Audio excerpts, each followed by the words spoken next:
작가 김승희 씨가 쓴 산타페로 가는 사람이라는 제목의 소설이 있습니다. 이 소설에 보면 우리를 사로잡고 있는 두 가지 힘이 있다는 것을 이야기합니다. 하나는 중력이라는 힘이고 또 하나는 상승이라는 힘입니다. 중력과 상승을 말하고 있어요. 중력은 말 그대로 무엇인가를 끌어내리려고 하는 힘입니다. 작가는 이것을 가리켜서 사람으로 하여금 평화롭게 살지 못하는 힘으로 상징합니다. 그러한 부정적인 힘은 인간 세상 도처에 많이 널려져 있죠. 인간을 인간답지 못하게 하는 힘이 있습니다. 사람들의 마음속에 감사를 잃어버리게 하는 힘이 있습니다. 인간의 생각 속에 불평과 원망으로 가득 차게 하는 힘이 있습니다. 그리스도인을 그리스도인답지 못하게 하는 힘이 있는 것이죠. 반면에 우리를 끌어내리려고 하는 힘에 대항하는 힘이 있습니다. 바로 상승의 힘이에요. 어렵지만 믿음으로 일어서 보려는 힘이 있습니다. 고통스럽지만 기도하면서 이겨내려고 하는 힘이 있습니다. 힘들지만 말씀대로 삶을 살기 위해서 몸부림치며 노력하려는 힘이 있습니다. 이러한 힘은 우리 인생을 바르게 세워주고 힘들고 곤고한 삶의 자리에서도 우리를 다시 회복시켜 주는 것이죠. 어느덧 가을이 점점 깊어지고 있습니다. 인생의 마지막을 생각하게 하는 계절입니다. 게으르고 나태해서 신앙인답게 살지 못하게 하고 자꾸만 감사를 잃어버리게 하는 이 중력의 힘을 다 벗어버리고 오늘 예배를 통해 말씀과 기도와 믿음의 그 상승의 힘으로 모든 어려움을 잘 이겨나가는 성숙한 그리스도인들, 하나님의 자녀들이 다 되실 수 있기를 주의 이름으로 축복합니다. 오늘 본문에 보면 우리에게 신선한 충격을 던져주는 한 인물을 만나게 됩니다. 바로 삭개오라는 사람이죠. 삭개오는 어떤 사람입니까? 자, 본문 2절을 보시죠. 삭개오라 이름하는 자가 있으니 세리장이요 또한 부자라. 삭개오는 세리장이었고 또 부자였습니다. 한마디로 출세와 부를 다 얻은 사람이에요. 당시 로마 국가는 유대인들에게 세금을 거두어 드리는 제도를 만들었습니다. 그리고 유대인들 가운데서 그 세금을 거두는 세리들을 임명했습니다. 그들은 여러 종류의 세금을 거두면서 로마가 정해놓은 세금의 할당량만 채우면 나머지는 자기들이 재량껏 거두어서 많은 돈을 착복할 수가 있었습니다. 삭개오는 그런 세리들의 대장이었어요. 그러니까 유대인들의 입장에서 본다면 삭개오는 어떤 사람입니까? 자신의 지위를 이용해서 많은 돈을 갈취하는 착취자였고 자기 동족들의 피를 빨아먹는 매국노였습니다. 또 삭개오는 많은 부를 축적하기 위해서 수단과 방법을 가리지 않는 불쌍한 인간이었습니다. 또 자기 배를 채우기 위해서 다른 사람들이 어떤 어려움을 당하고 있는지 전혀 개의치 않는 참 무정하고 형편없는 인간이었던 것입니다. 삭개오는 그러한 불의한 방법으로 돈을 모으면서 큰 부자가 되었습니다. 그런데 문제는 돈을 많이 모아서 부자가 되기만 하면 행복할 줄 알았어요. 그런데 삭개오는 전혀 그렇지 못했습니다. 그의 삶은 늘 고독했습니다. 친구가 없어서 외로운 것뿐만 아니라 자기를 향해 비난하는 그 사람들의 손가락질을 받을 때마다 정신적으로 늘 외롭고 곤고할 수밖에 없었던 것이지요. 그러던 어느 날이었습니다.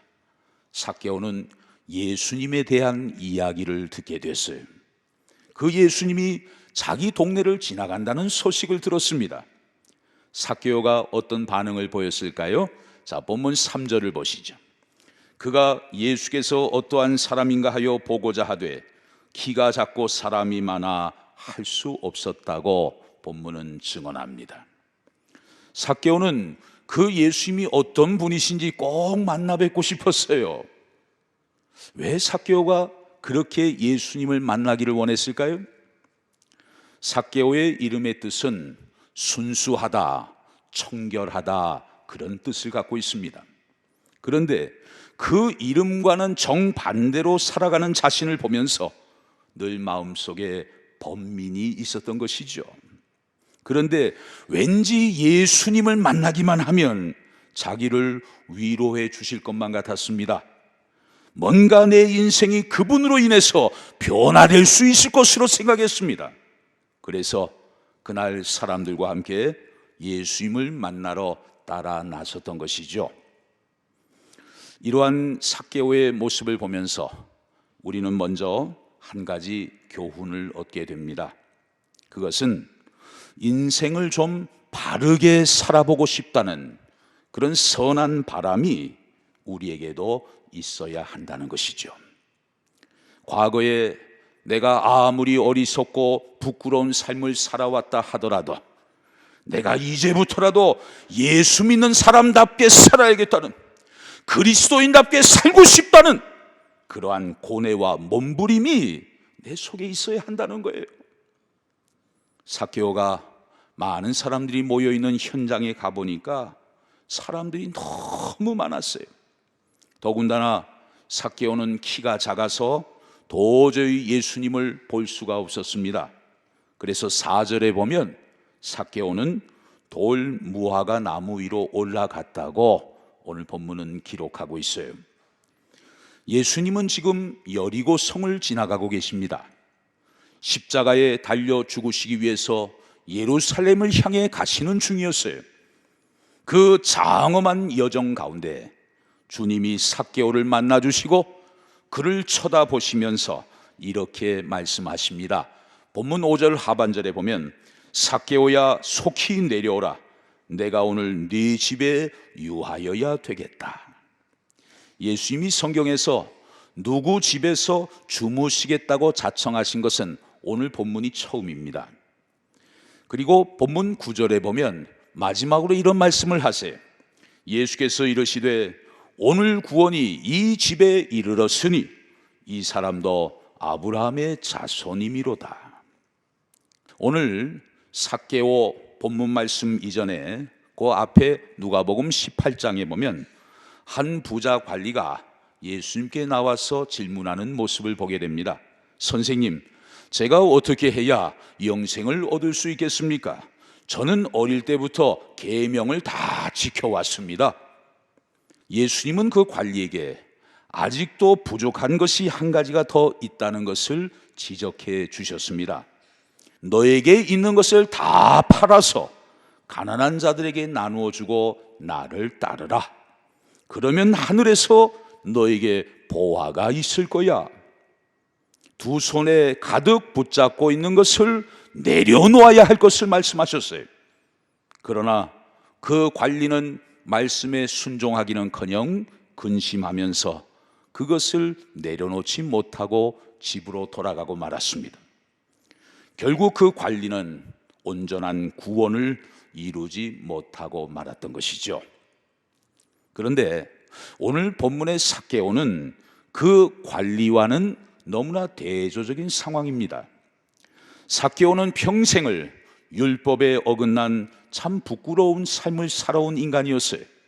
그러나 예수님을 만난 후에 그의 삶의 변화를 통해서 그 인생이 완전히 달라지는 참으로 놀라운 축복을 받게 되었습니다. 어떻게 이게 가능했을까요? 예수님 앞에서 내려놓아야 할 것을 과감히 내려놓았기 때문이에요. 여러분, 우리에게도 내려놓아야 할 그 무엇이 있지 않습니까? 그것을 내려놓아야만 내가 살 수 있는데 아직도 결단을 내리지 못하는 것이 있어요. 반드시 놓아야 되는데 용기가 없어서 아직도 지체하고 있는 것이 있습니다. 그런데 삭개오는 그것을 과감하게 내려놓았어요. 그것을 내려놓았기 때문에 그는 평생 이루지 못한 것을 이룰 수가 있었습니다. 오늘 구원이 내 집에 이르렀으니 이 사람도 아브라함의 자손이미로다. 이것은 피상적인 단순한 말 한마디 같지만 사실은 삭개오가 그토록 염원해왔던 그의 소망 전부였습니다. 평생토록 해결하지 못한 숙제가 오늘에서야 비로소 해결될 수 있었던 것이죠. 그렇다면 도대체 삭개오에게 무슨 변화가 있었기에 이러한 복된 결과를 얻게 된 것일까요? 첫 번째로 삭개오는 인생의 비본질적인 관심을 과감히 내려놓았습니다. 사람이 일평생 사는 동안 무언가에 속아서 헛된 인생을 살 수 있을 거예요. 또 때로는 남에게 속기도 하고 때로는 자기 자신의 잘못된 생각에 속아서 인생을 허무하게 낭비하는 경우도 있을 것입니다. 삭개오는 늘 어떤 생각을 했을까요? 수단과 방법을 가리지 않고 무조건 돈만 많이 벌면 그것이 가장 성공하는 인생인 줄로 알았습니다. 높은 위치에만 올라가면 사람들이 부러워하는 가장 행복한 인생이 될 줄로 알았어요. 그래서 돈을 많이 모아서 큰 부자가 되었고 마침내 출세해서 높은 세리장까지 올라가게 된 것입니다. 그러나 참 허망하게도 자신의 인생은 결코 행복하지 않았어요.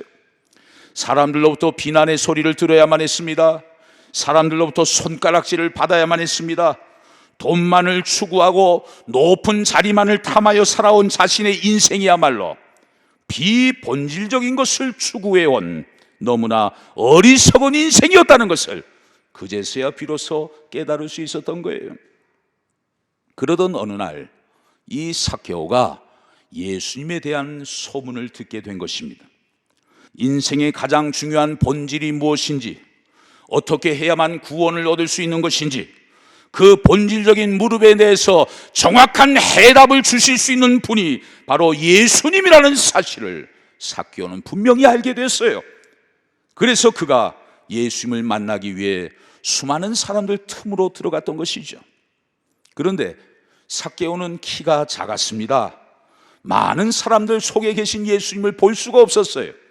그래서 부끄러움을 무릅쓰고 돌 무화과 나무 위에까지 올라가게 된 것이죠. 이 모습을 생각할 때 삭개오가 이런 행동을 하기까지는 많은 고민이 있었을 것으로 생각합니다.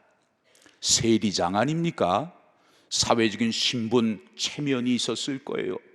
또 나이도 어느 정도 들었을 거예요. 이런 어른이 애들도 아니고 나무 위에까지 기어 올라가가지고 예수님을 만나려고 한다. 이거 여러분 결코 쉬운 일이 아니었을 거예요. 삭개오가 이런 행동을 하기까지 그가 내려놓아야 했던 것이 있습니다. 그것은 그의 체면이었어요. 또 그의 자존심이었어요. 언제나 비본질적인 것만을 추구하고 있는 자신의 잘못된 생각을 과감히 내려놓아야 했습니다. 돈만이 인생의 모든 것을 책임져 줄 수 있다고 착각하는 그릇된 인생의 가치관을 온전히 내려놓아야 했던 것이죠.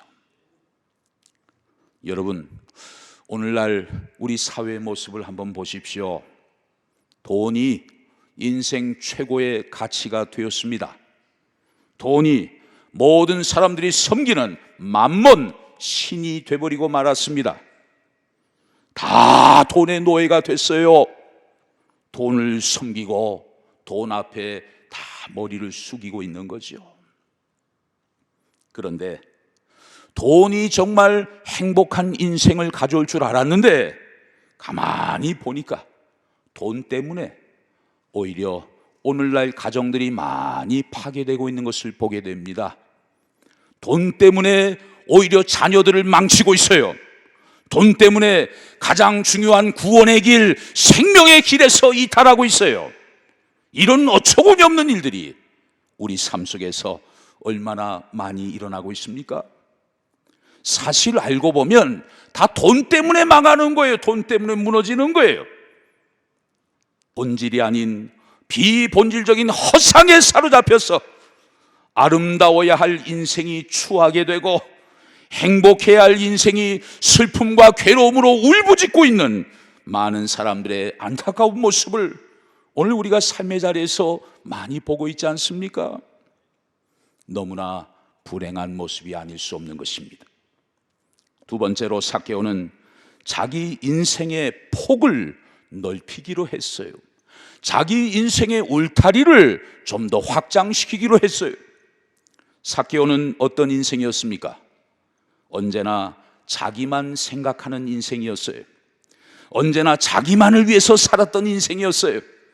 그러던 그가 이제는 주변의 다른 사람들을 돌아보고 남을 위해 베푸는 삶을 살기로 결단했던 것입니다. 여러분, 베푸는 삶, 이거 말은 쉬워도 실천하기는 참 어렵더라고요. 우리가 좀 여유가 있으면 자식들 주고 싶지, 이거 어려운 사람들에게 베푼다는 거 그 쉬운 일이 아니더라고요. 오늘 본문 8절을 보십시오. 삭개오가 서서 주께 여짜오되 주여 보시옵소서, 내 소유의 절반을 가난한 사람에게 주겠사오며 만일 누구의 것을 속여 빼앗은 일이 있으면 내 갑절이나 갚겠나이다. 예수님을 만난 삭개오는 예수님이 말씀하시기도 전에 자기가 잘못 살아온 과거에 대한 회개의 의미로 율법에서 요구하는 것 그 이상의 최대한 대가를 치르겠다고 그렇게 선언을 했어요. 먼저 가난한 자들 위해서 자기 소유의 절반을 쓰겠다고 했습니다. 또 그동안 거짓으로 속여서 누구의 것을 빼앗은 일이 있다면 그것의 4배를 갚겠다고 약속을 했어요. 참 놀라운 결단이 아닐 수 없습니다. 사람이 생계를 위해서 열심히 일을 하고 돈을 버는 거 참 중요한 일이죠. 그러나 그보다 더 중요한 것은 그 번 돈을 어떻게 쓰느냐, 이게 더 중요합니다.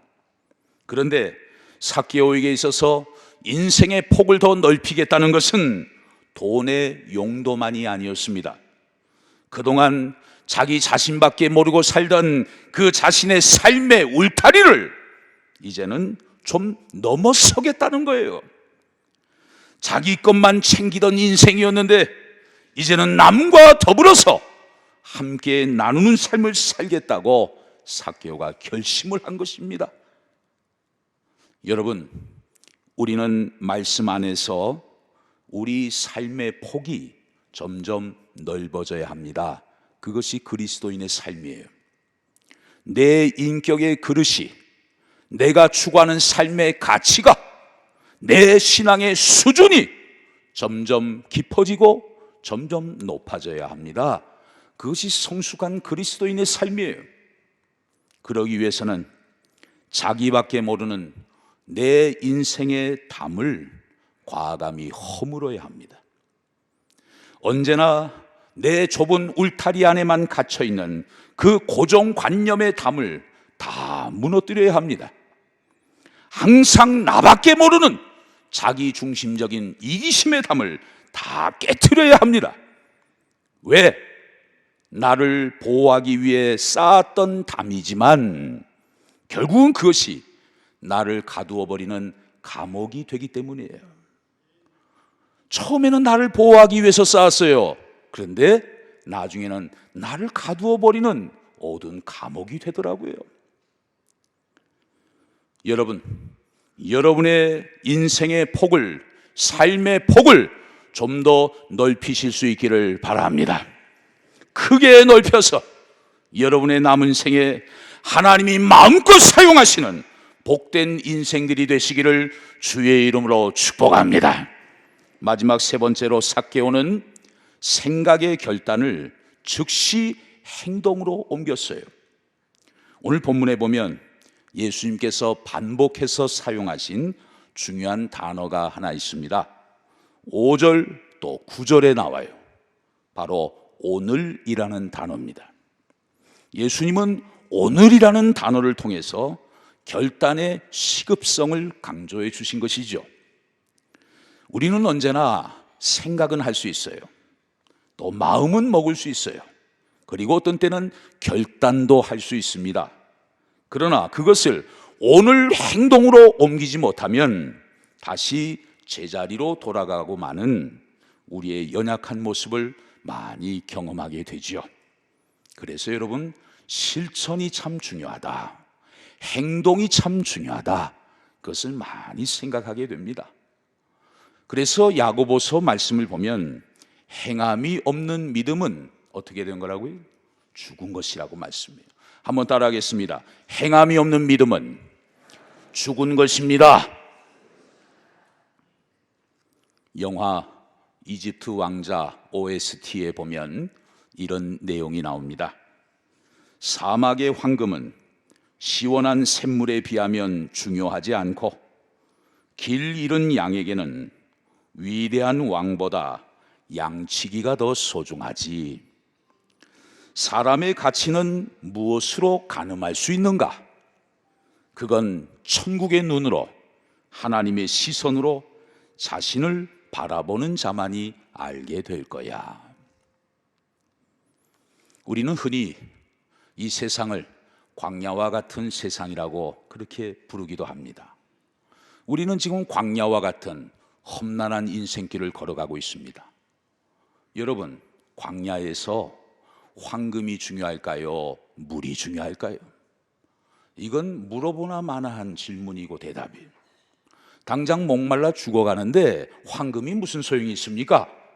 갈증을 해결할 수 있는 생수가 중요한 거 아니에요? 그래야 살 수 있는 거 아니에요? 그런데 우리는 참 어리석게도 광야와 같은 인생길을 걸어간다고 하면서 샘물보다는 황금의 눈이 멀어 있어요. 광야에서는 황금보다 물이 중요합니다. 길을 잃어버린 어린 양에게는 그 길을 잘 인도할 수 있는 양치기 목자가 중요한 거죠. 사람의 가치는 무엇으로 가늠할 수 있는 것인가? 그건 천국의 눈으로, 하나님의 시선으로 자신을 바라보는 자만이 그 가치를 알게 될 거야. 사랑하는 성도 여러분, 삭개오는 일평생 인간적인 욕망의 길을 걸어왔습니다. 정말 후회스러운 허망한 인생을 살았습니다. 그러나 예수님을 만난 뒤에는 재물과 명예를 추구하고 인간의 욕망을 쫓는 그 비본질적인 어리석은 삶을 과감히 내려놓았어요. 그 대신에 인생의 참된 의미와 인생의 본질 되시는 예수 그리스도를 추구하는 지혜로운 인생으로 변화되었습니다.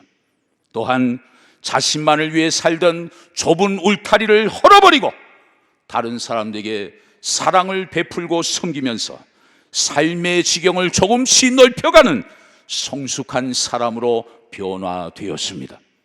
그리고 마음과 생각과 결단에만 머물지 않고 비록 힘들지만 오늘 즉시 행동으로 옮기는 실천의 사람으로 변화되었습니다. 그래서 지난날 자신의 잘못과 허물된 삶을 예수님으로부터 다 용서를 받고 영적 아브라함의 자손이 되어서 구원을 받는 복된 인생으로 삭개오는 거듭나게 되었던 것입니다. 삭개오에게 임한 이 놀라운 주님의 은혜와 축복이 삭개오처럼 오늘 새롭게 결단하며 행동하는 삶으로 나아가는 참으로 복된 여러분 모두에게 충만히 임하게 되시기를 주의 이름으로 간절히 축원합니다.